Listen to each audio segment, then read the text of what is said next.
사랑의 하나님, 우리 아버지, 귀한 시간을 구별해 주셨습니다. 그리고 귀한 심령들을 인도하셔서 너무나도 감사드리고 또 말씀의 통로로 설 수 있는 특권을 얻을 수 있다는 것은 헤아릴 수 없는 영광이고 은혜입니다. 이 시간 입술과 심령을 그저 주 앞에 드리겠습니다. 온전히 사용하여 주시고 하나님의 마음만 표현될 수 있게 되길 바라며 하나님이 지나가신 통로가 이 한 시간이 끝나고 나서 지금보다는 정결하게 될 수 있도록 하나님 자비의 은혜를 베풀어 주옵소서. 각자의 자리에도 성령의 충만함으로 임하여 주시기를 간절히 바라며 예수님 귀하신 성으로 기도합니다. 세 번째 시간입니다. 오늘은 초대교회 탄생, 초대교회 탄생을 왜 우리가 살펴봐야 되냐면 두 번째 재림교회 탄생과 아주 밀접한 관계가 있기 때문에 그렇습니다. 그래서 초대교회 탄생을 보면 그 당시에 초대교회가 어떻게 만들어졌는지 그 과정이 재림교회 탄생과 아주 똑같습니다. 이 과정을 한번 비교해서 살펴볼 필요가 있습니다. 1번 주제가 있고 2번이 있습니다. 그리고 초대교회 탄생에 대한 설명을 1-1로 잡고 재림교회 탄생에 대한 부분을 2-1로 잡았는데 오늘 아마 충분히 다 설명은 안 될 것 같고 다음 시간에도 또 연결해서 매 시간이 그렇게 진행이 되겠습니다.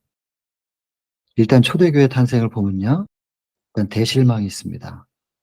이 대실망은 뭐겠습니까? 십자가입니다. 십자가. 그다음에 십자가 이후에 다 흩어졌던 제자들, 그들에게 예수께서 부활하시고 말씀을 가르쳐 주십니다.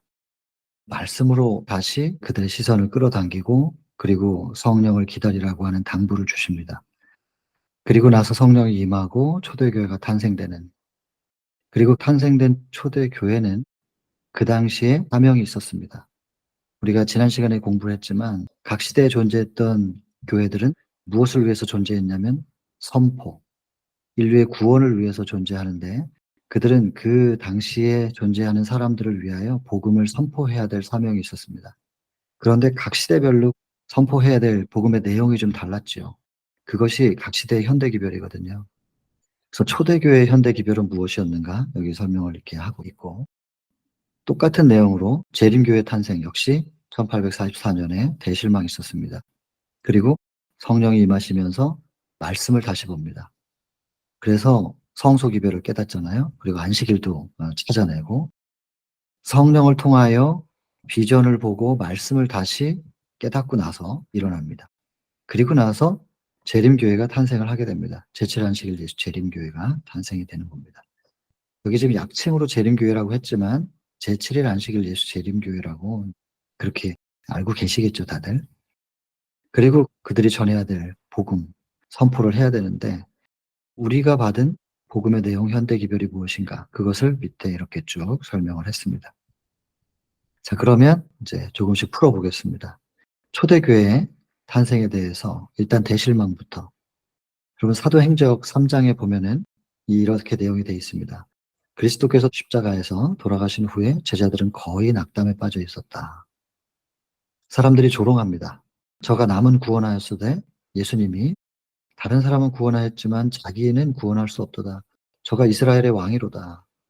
지금 십자가에서 내려올지어다. 그러면 우리가 믿겠노라. 이렇게 조롱했었는데 당당하게 딱 내려왔으면 얼마나 멋있었을까. 제자들은 생각하죠. 그러나 그냥 숨이 멎고 돌아가시거든요. 그랬더니 제자들이 뭐라 그러냐면 우리는 이 사람이 이스라엘을 구속할 자라고 바랐노라. 메시아이기를 바랬었다. 예수님이 십자가에서 돌아가시니까 저분이 메시아였으면 좋았다고 생각했었는데 이렇게 말하는 거예요. 결국 이 말은 뭐냐면 메시아가 아니었네 라고 하는 실망이거든요. 그리고는 푸른 나무에도 이같이 하거든 마른 나무에는 어떻게 되리요? 푸른 나무가 누구냐면 예수님이에요. 예수님을 잡아서 저렇게 십자가에 죽였는데 마른 나무, 우리 같은 푸른 나무하고는 비교가 안 되는 제자들이거든요. 우리 같은 사람들은 어떻게 되겠느냐. 그냥 다 제자라는 게 들통나면 혹은 잡히면 어떻게 우리가 죽임 당하겠는가. 이러면서 탄식하고 있는 겁니다. 이게 사도행적 3장의 대사명이라는 챕터에 등장하는 겁니다. 그 내용을 제가 그대로 옮긴 겁니다. 예수께서는 십자가 전에 이미 여러 번 미래를 제자들에게 알려주셨습니다. 말씀을 예언을 풀어주셨는데 그 당시에는 그들이 말씀에 주의를 기울이지 아니하였다. 여러분, 이것이 우리에게 거울이 돼야 됩니다. 과거 제자들이 그렇게 대실망을 겪었던 이유는 말씀에 주의를 기울이지 아니하였기 때문에, 미리 다 예언돼 있었는데, 오늘날 우리 지금 말씀으로 돌아가고 얼마나 성령을 간구하고 성령의 가르침을 따라 말씀에 집중해야 될지 우리가 후에 겪을 일이 또 있거든요. 대실망 이후에 초대교회, 두 번째 대실망 이후에 재림교회, 세 번째 체질이죠. 골라내는 거예요. 첫 번째 대실망 이후에 떨어질 사람 떨어지고 극소수의 제자들만 살아남거든요. 마태복음 24장에 15절 있는 말씀. 멸망에 가증한 것이 거룩한 곳에 선 것을 보거든 산으로 도망하라. 이 말씀을 기억했던 사람들은 예루살렘 1차 포위가 풀어졌을 때 AD 67년입니다. 그때 그 말씀을 기억하고 다 빠져나가요. 예루살렘 성을. 그리고 터키 반도 쪽으로 가서 7교회를 세우는 거거든요. 그리고 나서 AD 69년에 2차 포위가 생기고 70년에 이스라엘은 멸망한단 말이에요. 골라내는 역할입니다. 누가 진짜 참 예수 그리스도의 제자인가. 그 다음 1844년도 마찬가지입니다. 예수님 재림하신다고 기다렸던 사람들은 많습니다. 다니엘의 예언 해석을 믿었던 사람들이 많았는데 안 오시니까 거의 다 떨어지고 극소수의 사람들만 남아가지고 말씀이 틀릴 리가 없는데 우리가 뭔가를 잘못 해석했겠지 하면서 말씀을 다시 집중하고 바라보는 사람들에게 성령이 임해서 성소에 대한 비전을 보여주시고 그리고 그 참 의미가 무엇인지를 깨닫고 골라내는 거거든요. 또 한 번 체질이 있어요. 나중에 하나님의 인인의 짐승의 표냐. 짐승의 표를 받을 것이냐 아니냐를 두고 우리는 또 한 번 갈라질 겁니다. 거기서 제7안식일 예수 재림교인들 가운데 대부분이 떨어질 거고요. 이건 제 얘기가 아니고 예언이 돼 있으니까. 계속해서 극소수만 남아요. 더 남고 더 남고 더 남고 남은 무리. 그래서 여러분 끝까지 우리가 마지막 남은 무리까지 그 자리에 그 무리에 속하기 위해서는 끊임없이 성령 간구하고 말씀에 주의를 기울이는 방법밖에 없습니다. 지금 내 모습이 어떠한가 중요한데 그건 내가 나를 보는 거고 성령께 매달리고 그 성령께서 비춰주시는 말씀 앞에 섰을 때에 참된 거울, 완벽한 사랑과 의의 거울 앞에 섰을 때 내 모습이 비춰지는 거거든요. 그래서 예수님께 비춰진 나를 봐야지 내가 나를 보고 나를 다듬는 것은 결국엔 겉모양을 다듬는 것밖에는 그 이상의 효과를 얻을 수 없거든요. 그래서 철저하게 예수께로 가야 되고 지금 내 모습이 어떠한가 중요하지 않습니다. 번제단 앞으로는 아무나 다 와도 됩니다.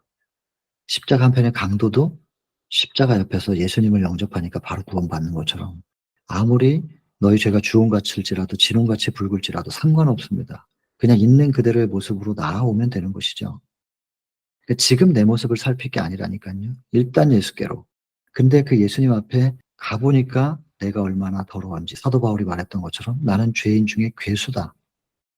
주님께 비춰진 자기의 죄를 발견하고 그 다음에는 우리가 그걸 씻으려고 노력하면 안 되는 거예요. 그것을 예수님께 드려야지.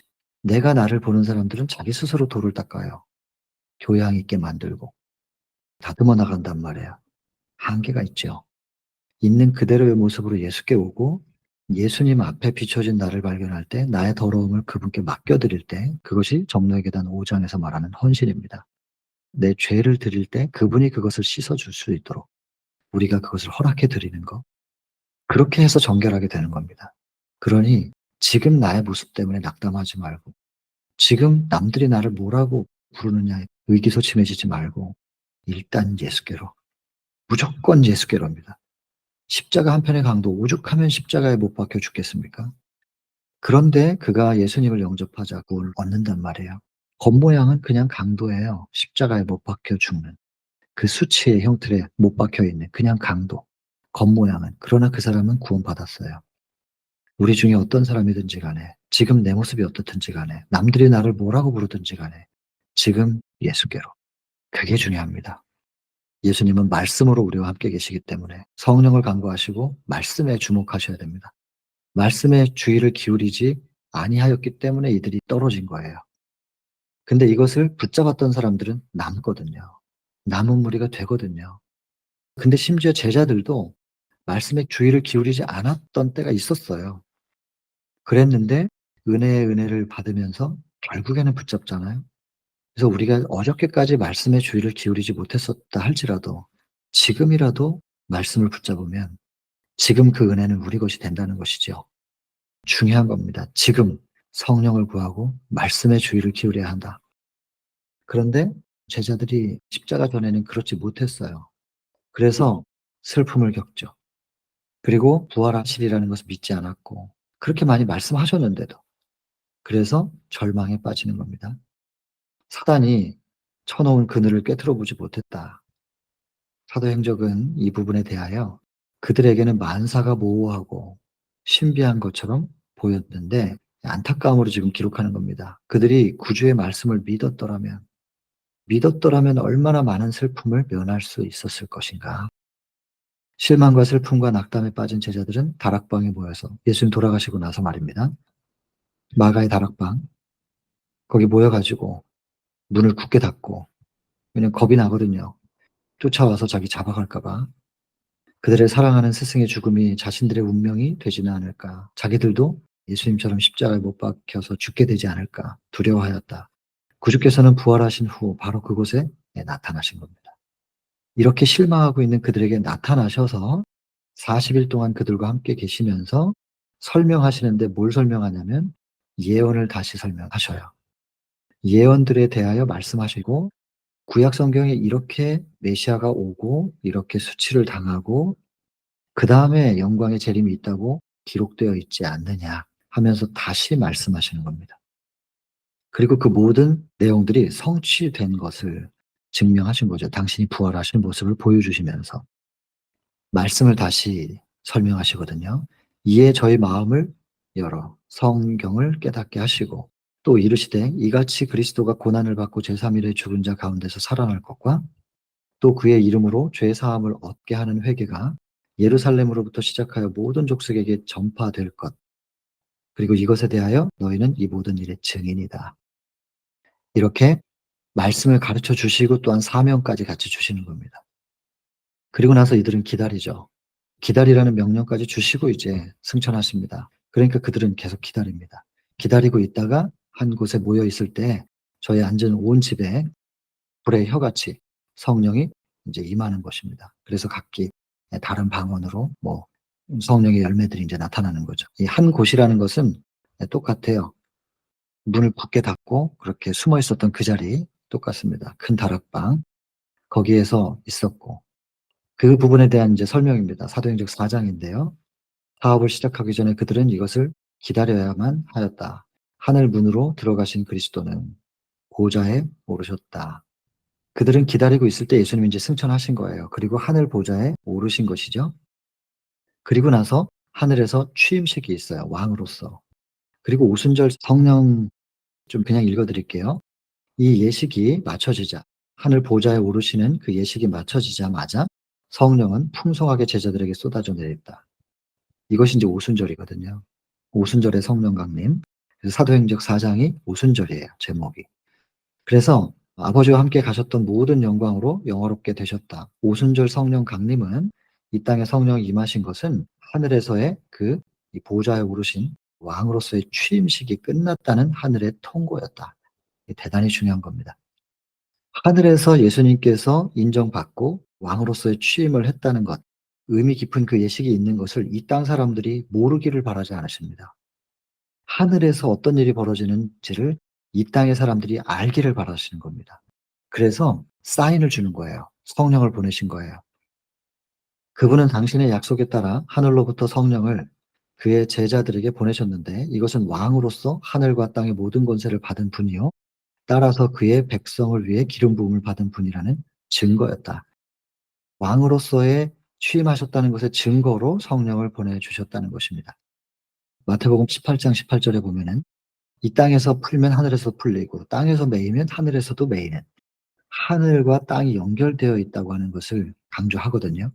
그래서 지금 하늘에서 이런 의미 깊은 예식이 있는 것을 이 땅 사람들이 알기를 바라셔서 사인을 주신 거예요. 그렇다면 이게 왜 중요하냐? 왕으로서 취임하시는 것이 왜 중요하냐면 욥기에 보면은요. 하루는 하늘에 하나님의 아들들이 여호와 앞에 섰고 이거 뭐냐면 하늘의 회의예요. 거기에 사단이 참석을 해요. 그러니까 하나님께서 "네가 어디서 왔냐? 너 여기 왜 왔냐?" 이 말이에요. 그랬더니 땅을 두루 다니다가 왔습니다. 왜? 땅이 내 거니까. 이 주장이거든요, 이것이. 그래서 "왜 땅이 다 네 것이냐? 한 사람이라도 나를 경외하는 자가 있으면 다 네 것은 아니지." 그랬더니 하나님께서 "내 종 욥을 유의해서 봤느냐? 욥이 있으면은 이 지구가 다 네 것은 아니지." 그랬더니 "욥이 어찌 까닭 없이 여호와를 경외하리이까?" 욥은 그냥 하나님께서 복을 많이 주니까는 믿는 척하는 거지 "그거 다 뺏으면 다 내 백성입니다." 이렇게 주장하는 거예요. 지금 이 욥기의 내용을 제가 더 얘기하기는 시간이 없고 어쨌든 하늘의 회의에 사단이 지구 대표로 참석했다는 거예요, 구약 시대에는. 그다음에 욥기 2 장에서 또 하늘의 회의가 있는데 또 여기서도 사단이 참석해요. 하늘의 회의가 있을 때는 지구 대표로 원래 아담이 참석해야 되는데 아담이 범죄함으로 자기가 지구 대표라고 주장을 하고 사단이 갔었던 거예요. 근데 십자가 사건 이후로는 이제 사단은 하늘에 못 갑니다. 각시대 대쟁투에 보면 그 내용들이 좀 잘 설명되어 있는데 하늘에서 심지어 지성소 사역이 끝나고 예수님께서 지성소에서 나오시기 전에 죄 도말 이루어지고 지성소 사역 마치고 나오시는 그 모든 내용들을 몰라요. 사단이 모른다고 기록되어 있습니다. 왜냐하면 하늘에 일어나는 일을 몰라요. 하늘에 갈 수 없으니까. 언제부터 그렇게 됐냐면 십자가 이후로. 그래서 십자가 이후로는 이제 이 땅의 대표가 사단이 아니고 지구의 대표가 사단이 아니고 예수님이신 겁니다. 그리고 그 예수님께서 모든 이 땅에서 사역을 마치고 하늘에 승천하셨을 때 보좌에 오르신 겁니다. 지구 대표로. 왕이 되신 거예요. 그래서 여기 보시면 하늘과 땅의 모든 권세, 땅, 이 지구의 모든 권세까지 다 가지고 계시는 왕으로서 취임하신 것입니다. 그것을 이 땅 사람들이 알게 하기 위하여 성령을 보내셨다. 성령 강림. 이런 의미가 있습니다. 그리고 이것은 나중에 재림교회 탄생과도 아주 밀접하게 연결되어 있습니다. 원리가 똑같아요. 그래서 하늘에서 일어나는 일을 이 땅의 교회들이 모르기를 바라지 않습니다. 연결되어 있다는 거 굉장히 중요한 부분입니다. 이렇게 성령이 임했을 때 성령을 받은 초대교회가 여기 뭐라고 되어 있냐면 주저하지 않았다. 이제는 아무것도 주저하지 않습니다. 예수님이 돌아가시고 나서 그들은 두려웠고 실망했어요. 그래서 이분이 메시아인 줄 알았는데 메시아이기를 바랬는데 하면서 실망했던 그들이 그리고 실망하는 것뿐만 아니라 예수님이 십자가에 저렇게 무참하게 못 박혀 죽었으니 우리는 어떻게 되겠느냐. 몸을 사리는 거예요. 숨어 있어야 되는 거죠. 들킬까 봐. 그래서 문을 잠가 놓고 꼭 숨어 가지고 자기들끼리 인제 낙담해 있었던 그랬던 사람들에게 예수님께서 부활하셔 가지고 문도 열지 않고 그들이 숨어 있는 장소에 그냥 나타나셨잖아요. 일부러 그렇게 하신 겁니다. 그리고는 육신으로 부활하셨다는 것을 보여주시기 위해서 먹을 것이 좀 있느냐 해서 그들이 다 지켜보는 가운데서 식사까지 하십니다. 일부러 그렇게 하신 것이죠. 그렇게 하시면서 그분이 말씀을 차근차근 다시 풀어주는 이야기가 이 40일 동안 부활하셔서 제자들과 함께 계셨던 그 시간들입니다. 이건 이제 시대소망에서 이제 보시면은 81장 주께서 살아나시고 그다음에 82 장에 주께서 부활하시는 얘기가 나오죠. 그리고 83 장에서는 당신의 부활을 알리시고 그리고 다시 다락방에 나타나셔서 제자들에게 직접 모습을 나타내시면서 성경 가르치시고 하는 내용들이 쭉 나옵니다. 그리고 명령을 주셨잖아요. 아까 말씀드린 대로. 성령 임할 때까지 기다리고 성령과 함께 나가 외치는 거야. 예루살렘과 유대와 사마리아와 땅끝까지. 이 명령을 주시고 이제 승천하신 겁니다. 그 명령을 받고 그들은 기다리는 거죠. 성령이 임할 때까지 기다리고 그런데 성령이 임하시자 그들이 이제는 아무것도 주저하지 않습니다. 이제는 나아가는 겁니다. 그래서 그 닫혀 있던 문을 열고 나오는 얘기 그것이 사도행전 6장 제목이 성전문, 성전문에서 거기서 이제 안진뱅이 일으켜 세우는 안진뱅이라는 표현을 이제 지금은 좀 적절하지 않는데 성경에 그렇게 적혀 있기 때문에 제가 그대로 그냥 옮긴 겁니다. 그래서 그 불구자를 일으켜 세우는 그 기적이 일어나는 거죠. 그 내용이 사도행전 성경에는 3 장에 기록되어 있습니다. 3 장에서 "예수 그리스도 이름으로 걸으라." 그리고 나서 사람들이 깜짝 놀라죠. 배경이 좀 필요한데 이것이 사도행전을 읽어보면 잘 나옵니다. 사도행전 6 장에 보면 이 명절이잖아요. 유월절 명절에 전국에 혹은 그 이방에 있었던 사람들까지도 예수님의 소문을 알아요. 듣고 병자들을 이제 데리고 오는 거예요, 치료받기 위해서. 요즘처럼 뭐 핸드폰이 있어 가지고 "어디 계시냐." 뭐 이렇게 알아볼 수가 없으니까 일단 명절에는 예루살렘에 오시더라. 그래서 '예루살렘에 명절에 가면 예수님을 볼 수 있을 거야.' 하면서 사람들이 몰려든 것입니다. 근데 와서 병 치료를 좀 받으려고 했는데 예수님이 안 계시는 거죠. "도대체 이분은 어디 계시냐? 몰랐냐? 십자가에서 죽었다." 인제 이렇게. 왜? 그분이 왜 십자가에 못 박히는 거냐? 지도자들이 죽였다. 지도자들이 왜? 이분이 무슨 죄를 졌는데. 백성들이 바보가 아니거든요. 알거든요. 정치적인 목적으로 그렇게 됐다는 건. 지도자들에 대한 분노가 극도에 달해 있었을 때예요. 그 예수님 만나려고 치료받으려고 이렇게 고생하고 왔는데 그 예수님이 안 계시니까 그래 가지고 실망하고 분노하고 그러고 있는 상태였는데 예수님의 제자들을 통하여 예수의 능력이 행사가 된 겁니다. 그 불구자가 일어났거든요. 그랬더니 사람들이 얼마나 흥분했겠어요.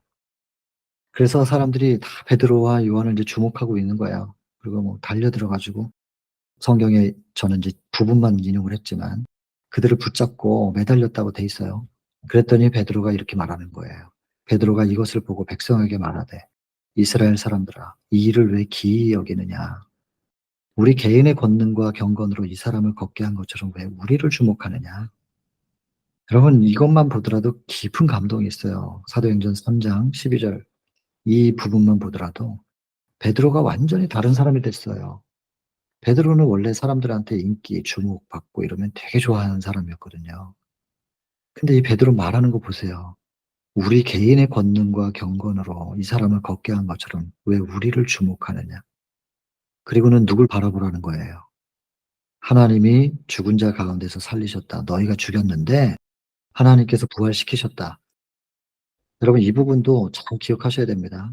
예수님이 당신의 신성으로 부활하신 거 아닙니다. "하나님이 죽은 자 가운데서 살리셨다." 이렇게 돼 있고 이제 시대소망에 인제 81장 보면은 주께서 살아나시고 이렇게 그 챕터인데 거기 보면 "예수님께서 당신의 신성으로 다시 부활하셨다." 이렇게 기록이 있어요. 그 부분을 보면은 예수님이 당신의 신성으로 스스로 부활한 것처럼 오해할 만한 소지가 있거든요. 근데 81 장을 그 앞뒤를 같이 보시면 예수께서 이 땅에 오실 때 하나님께 맡겨 놓은 심지어는 시대소망 35 장에는 예수께서 가지고 계셨던 당신의 신성을 버리셨는 바 이렇게 돼 있어요. 버렸다. 하나님께 맡겨 놓고 온 거예요, 인간으로. 나중에 그리스도의 인성 부분 얘기할 때 다시 하겠지만 하나님께서는 예수님의 신성을 위탁받아 놓고 계셨던 거예요. 그리고 예수님이 이 땅에 인간으로 오셔서 돌아가셨는데 하나님께서 위탁받았던 예수님의 신성을 다시 예수님께 돌려주는 장면. 그리고는 그 돌려주기 위하여 그 심부름으로 온 천사 불러내거든요, 일어나시라고. 무덤 앞에 천사들이 임하고 그리고 그 앞을 지키고 있던 군사들은 싹 다 쓰러집니다.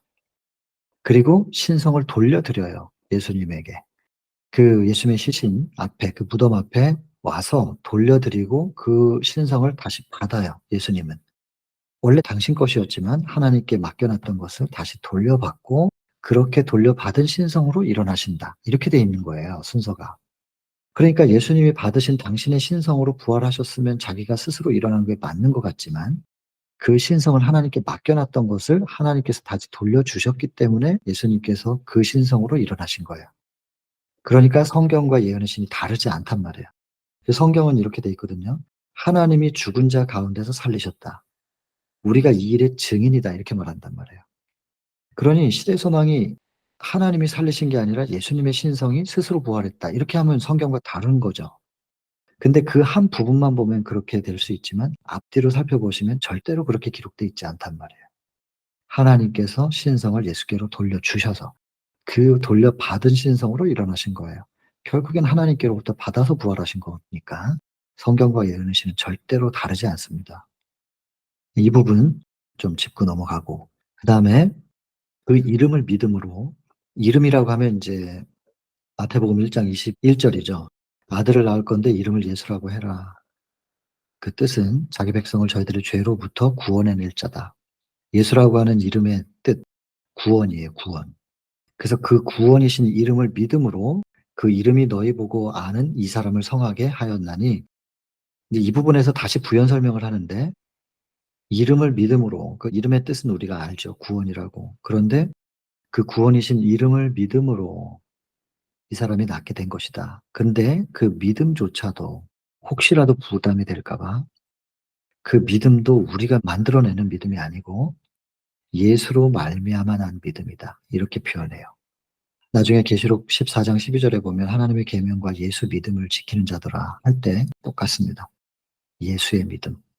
그게 원문상 예수의 믿음입니다. 그 믿음의 소유가 예수님께 있다는 거예요. 원문상도 그렇습니다. 예수의 믿음. 그래서 번역이 조금 다르게 되어 있다 할지라도 전체적인 번역을 여러 개를 좀 살펴보시면, 근데 사실 예수님께 대한 믿음이라고 하도 상관이 없는 게, 예수님께 대한 우리의 믿음은 요한복음 1장 12절 그저 영접이에요. 영접하는 자 곧 그 이름을 믿는 자 이렇게 되어 있기 때문에 영접하는 게 곧 믿음이에요. 그래서 예수님께 대한 우리의 믿음은 그저 예수님을 마음속에 영접하는 것, 우리에게 요구되어지는 믿음은 그거밖에 없습니다. 예수님을 영접하는 것. 그랬더니 예수께서 우리 안에 들어오셔서 예수께서 이루신 믿음으로 말미암는 의를 우리 안에서도 이루어내실 거거든요. 그분이. 그래서 우리는 예수님을 영접하는 믿음만 생각하시면 돼요. 그 다음에 믿음으로 말미암아 의의 열매를 맺히게 하는 것은 우리 안에 영접된 예수께서 하실 일이에요. 우리 안에 영접된 그분이 우리 안에서 무엇을 이루어내실 수 있는지를 우리가 보고 증인이 되는 거예요. 그리고 증거하는 거예요. 내가 한 게 아니라 내가 예수님을 영접했더니 예수께서 내 속에서 이렇게 하셨습니다. 내가 그리스도의 역사하시는 선하심을 맛보아서 알게 되었습니다. 나 같은 사람도 됐으니까 당신도 한번 해보세요. 오직 예수님만 영접하면 예수께서 해내실 거예요. 예수님을 놓치지 말고 꼭 붙잡고 계세요. 한순간도 놓치지 마시면, 붙잡고만 있으면 주께서 무엇을 이루시는지 경험으로 아시게 될 거예요. 이렇게 자기가 경험한 걸 증거하는 거예요. 그게 증인이에요.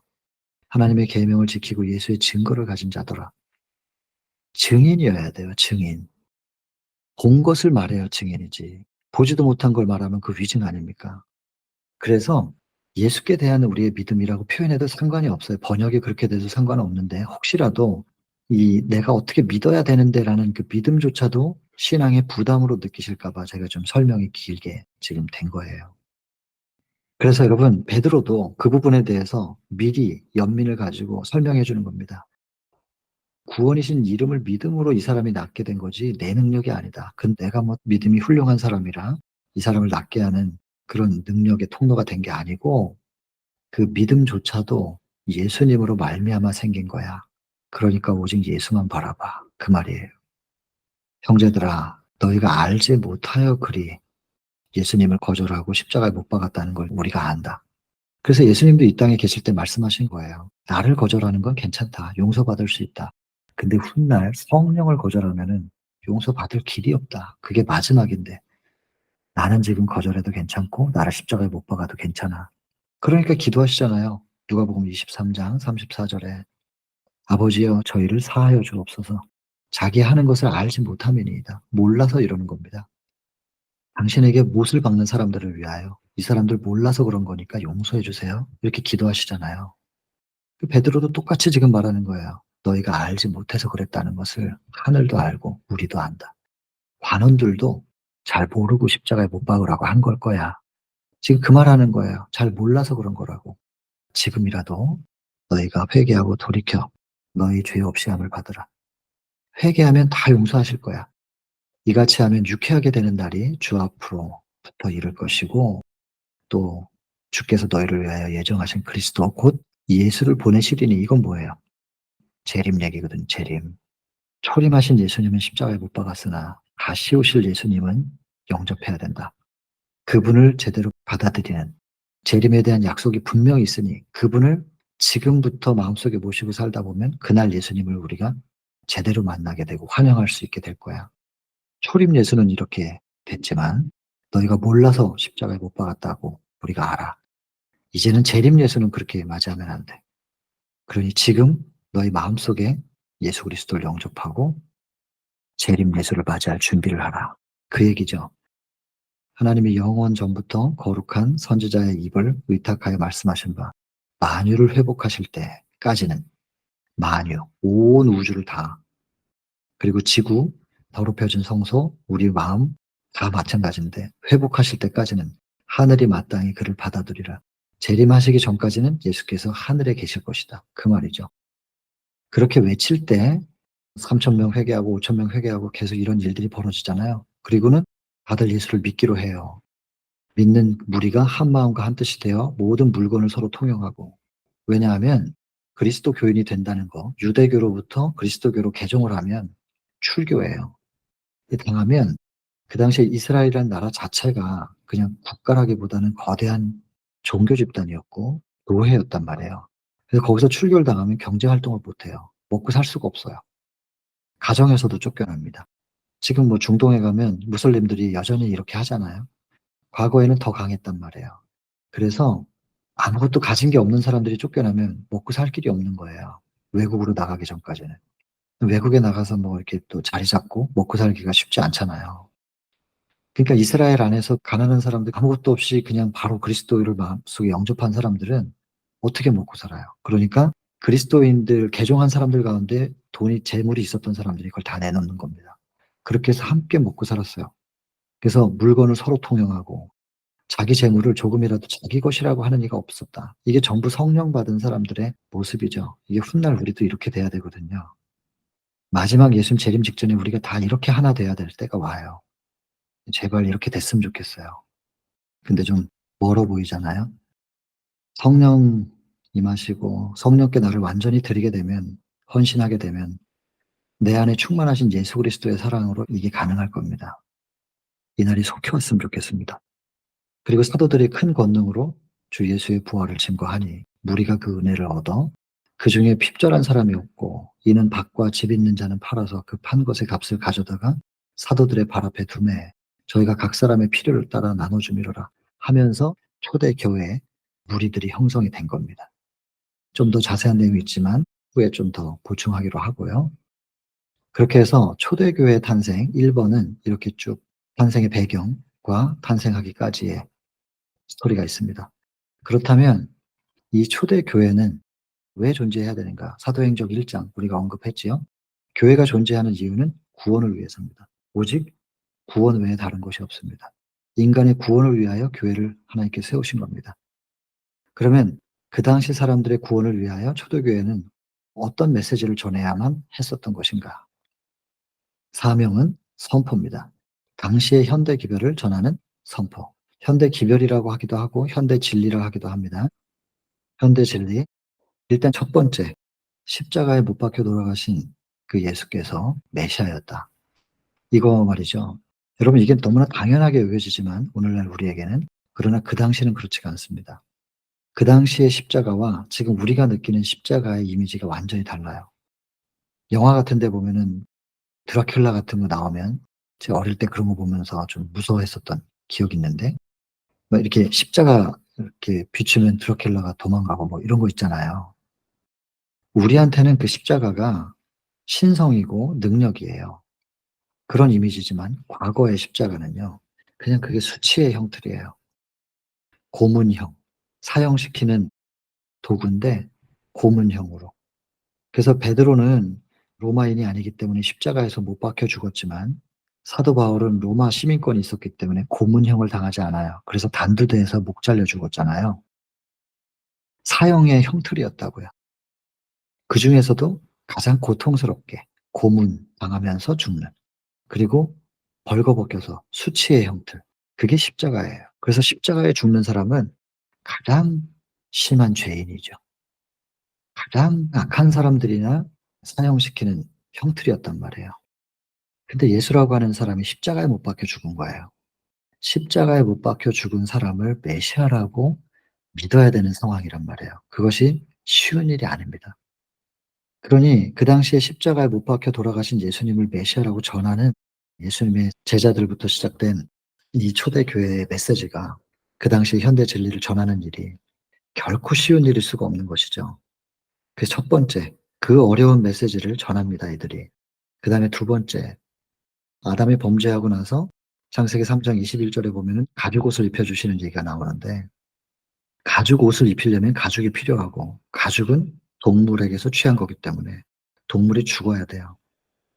그것을 통하여 예수님이 우리의 인류를 위하여 돌아가시는 구속의 경륜이 가르쳐졌고, 그것을 잊어버리지 않게 하기 위해서 상징으로 피의 제사가 시작된 거예요. 그래서 아담이 에덴에서 범죄한 이후부터 그 구약의 역사 4,000년 동안 계속해서 피의 제사를 드려왔어요. 이스라엘은 그것을 계승하는 민족이었단 말이에요. 그런데 초대교회가 뭘 전해야 되냐면, 이제는 피의 제사가 폐지됐다. 예수께서 단번에 당신의 십자가의 피로 그걸 다 끝냈기 때문에 더 이상 짐승을 죽여서 피를 내가지고 제사 드리는 거 할 필요가 없다. 이스라엘이 얼마나 전통과 유전을 중요시 여기는지 아시잖아요. 그런데 그것이 이제는 의미가 없다는 거예요. 폐지됐다는 걸 전하는 거예요. 그러니까 돌 던지는 거예요, 이스라엘이. 스데반에게 돌 던지고. 근데 이 목숨을 걸고 이걸 전해요. 피의 제사가 폐지됐다는 거. 그다음 피의 제사를 어디서 드리냐면 성소에서 드리거든요. 그러니 피의 제사가 폐지됐으면 성소의 존재의 의미가 뭐예요? 이제는 지상 성소는 의미가 없다는 거예요. 하늘 성소가 중요하고, 그다음 성소로 창조된 우리의 영과 육이 전부 성소잖아요. 그래서 사도 바울이 얘기한 거죠. 고린도전서 3장 16절. 너희가 하나님의 성전인 것과 하나님의 성령이 너희 가운데 거하시는 것을 알지 못하느냐. 너희가 성전이다. 근데 그것을 영적으로만 국한시켜서 생각할까 봐 고린도전서 6장 19절에 너희의 몸이 하나님의 성전인 것과, 이렇게. 그래서 영과 육이 분리될 수 없다는 거. 모두가 다 하나님의 임재의 자리 성전이라는 거. 그래서 영과 육이 다 연결해야 되는 거예요. 그러니까 지상 성소는 의미가 없고, 이제는 하나님을 우리 마음속에 모셔야 된다. 우리가 성전이 돼야 된다. 하나님의 임재의 자리. 출애굽기 25장 8절. 내가 너희 가운데 거할 성소를 지어라 하신, 우리가 하나님의 임재의 자리인 성소가 돼야 되는 것이다. 그 의미가 다시 회복되는 겁니다. 이스라엘이 이걸 받아들일 수가 있었겠냔 말이에요. 한번 상상해 보세요. 그리고는 이제 성소제도, 성소에서 진행되던 모든 예식들이 하늘로 옮겨져서 예수님께서 하늘의 왕으로 취임하시면서 동시에 하늘 성소 봉사가 시작됐다. 그리고 거기에서 중보 사역을 하신다. 우리의 제사장이 되셨다. 그렇기 때문에 우리가 이 땅에서 피의 제사를 드릴 것이 아니라 하늘에 계신 예수님께, 성소 봉사하시는 예수님께 우리 죄를 그저 다 회개의 기도를 통하여 드리면 그분이 하늘에서 그걸 받아가지고 다 휘장에다 뿌리면서 다 옮겨놓는, 예수님께로 옮기는 그 작업을 하시는 거라고. 하늘 성소 봉사와 중보 사역을 전하는 거예요. 이것이 당시의 초대교회가 전해야 되는 메시지였어요. 그 당시 이스라엘의 교리, 전통, 유전, 그리고 심지어는 더 확장시켜서 정서적인 것까지도 이 네 가지를 받아들일 수가 없는 상황이에요.